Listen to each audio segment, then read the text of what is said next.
crazy. I could be CNN at this point.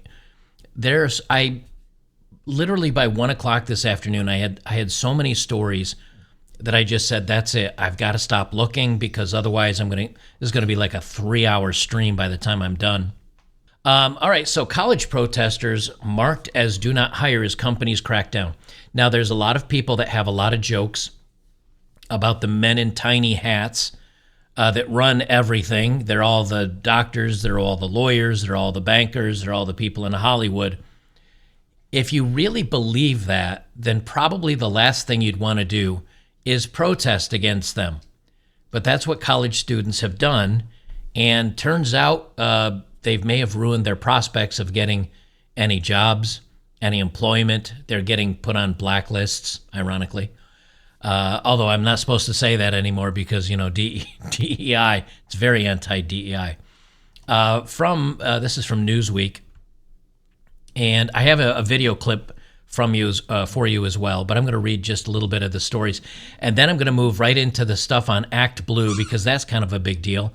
And then we're going to jump over to the finance part because I think that's this is funny, haha, you idiots news, but we're going to get into the finance stuff because that's the serious stuff, I think. From Newsweek, business owners refuse to hire Columbia grads after the pro-Palestinian crap that went on the college campuses.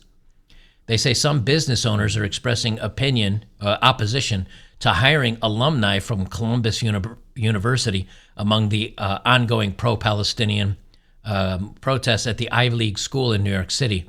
In a post to X, formerly Twitter, Tom McKellen, the editor of the McKellen Market Report, said that he will no longer be hiring any recent graduates of Columbia because that school is so tainted.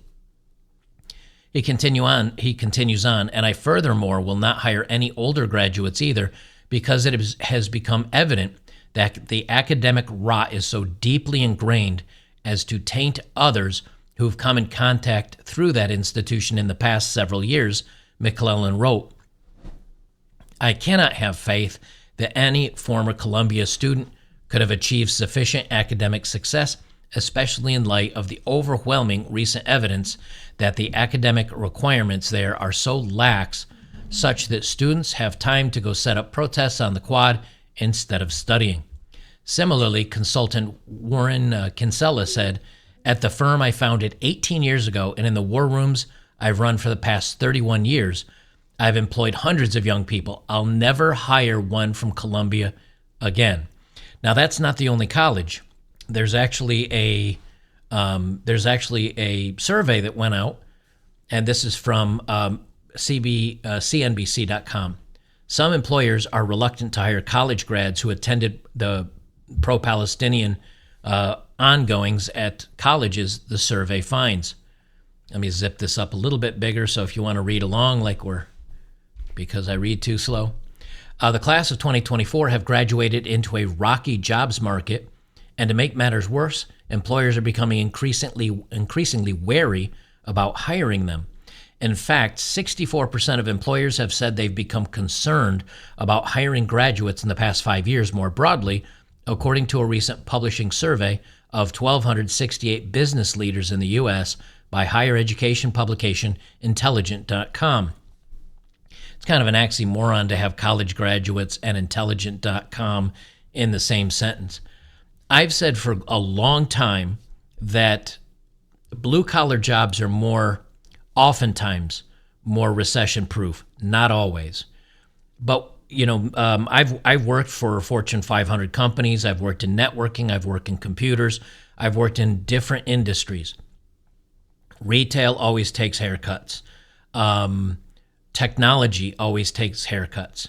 Usually the ones that continue to do well are food services because you must have food. Electricity and power because you need that. Auto mechanics. Yes, people may not be installing a new transmission, but they may be looking at that transmission that maybe a mechanic rebuilt to put into their car to fix it so they can get to their jobs. Those kind of jobs will continue to do well. Now, will plumbing and electric? Yeah, to some degree, because plumbing and electricity and roofing and things like that break. but there will be a pullback as less new houses are made, things like that. So not everything is going to be recession and or depression proof.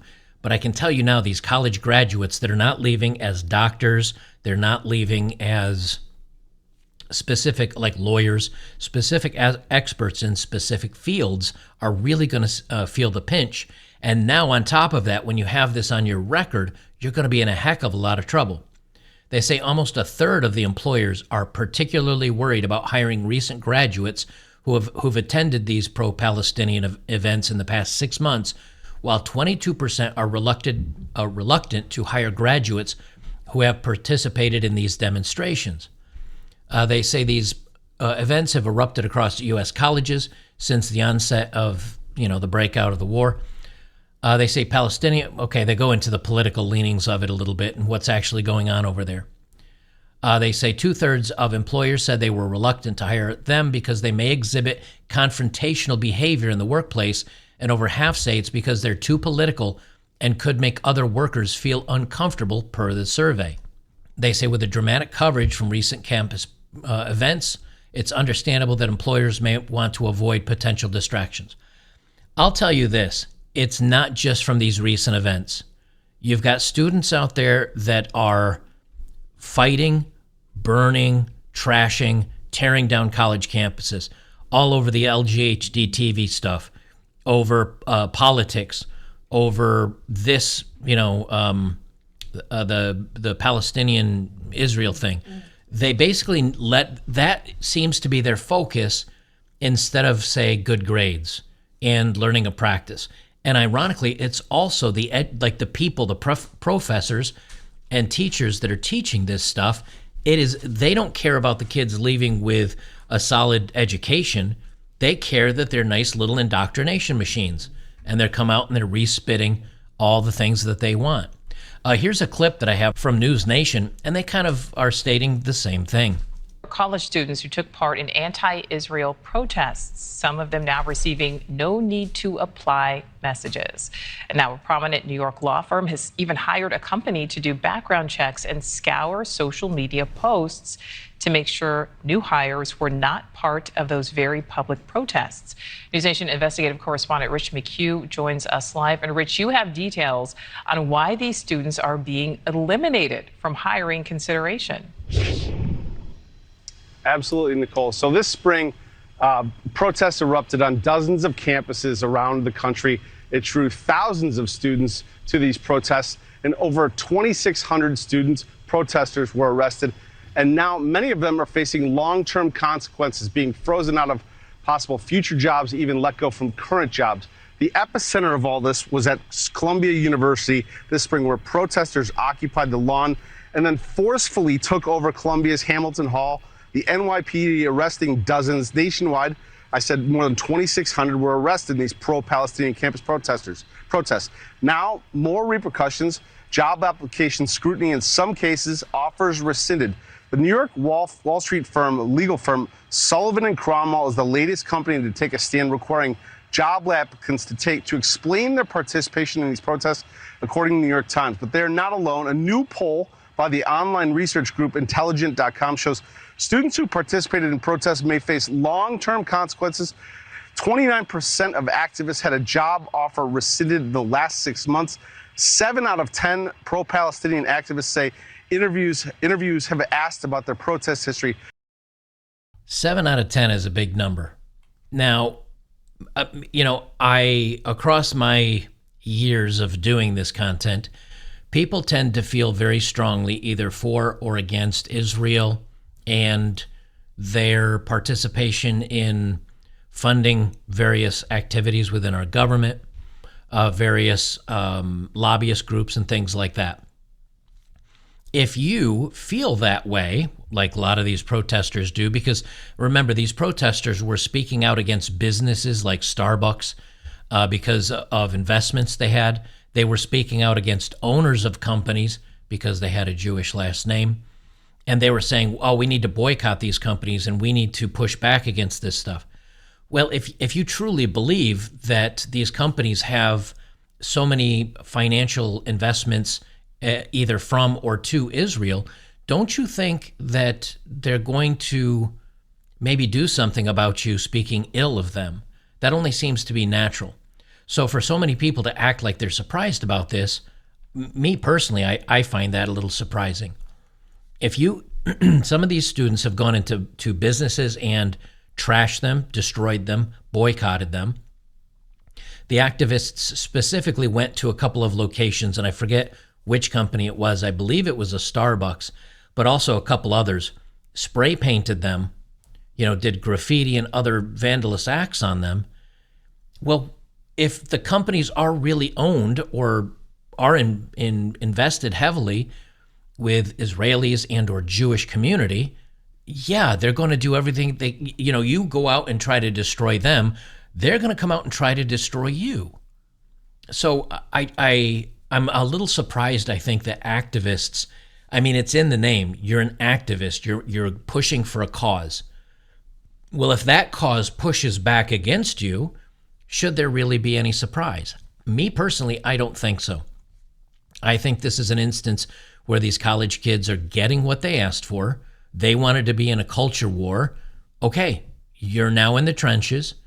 It's probably going to affect your future employment. It's going to affect how people look at you. You may end up getting your names on a list or something else. If you want to, and I'm always flabbergasted, maybe this is the youth of today.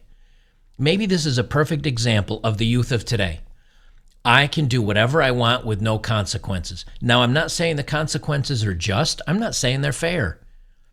But if you want to get into the ditches and you want to get into the trenches and you say, okay, I'm going to push for my cause and I want to push whatever it is that is important to me, okay, fine. But I don't think they ever got any pushback in their lives. I think these are spoiled brats going to colleges that sometimes charge $40,000, $60,000, $80,000 a semester, sometimes a year. It's costing their parents $250,000 plus thousands of dollars to put them through their education. They're coming out no smarter, because if you've ever seen these clips of people on TikTok interviewing people saying, how big is the moon compared to the earth? Or, I don't know, like point to the United States on a globe without any markings on it. These college idiots, these college kids are idiots, which is college kidiots. Maybe that's the best way to put it. These college kids aren't very bright. So what are they learning? Where the blue collar workers, the guys that go straight from maybe high school, maybe they take a trade, maybe they just take an apprenticeship. Maybe like me, when I got out, I did a few years of military. I learned some discipline. I learned to take responsibility for my actions. So if you screw something up, you better take accountability for it, or the trouble that you're in is going to be 2 or 3 times worse. So you learn accountability, although I don't even think that's true in the military anymore. And you at least become an adult. And then you've got some good practices under your belt of being thrown in a situation where you don't know what's going on, but you need to assess the situation. You need to fix it. You need to learn what to do. Military and getting my first couple of jobs helped me out with that. These college kids go into this woke ideology, and as long as they say the right things and do the right things, they're taught to follow instructions but not think for themselves. You don't come to be a leader in any business, your own business, another company, if you can't lead or figure things out for yourself. You just become a worthless yes man hoping to collect 6-figure salary. That's not going to do well as the markets kind of turn down. And speaking of which, we're going to talk about the markets.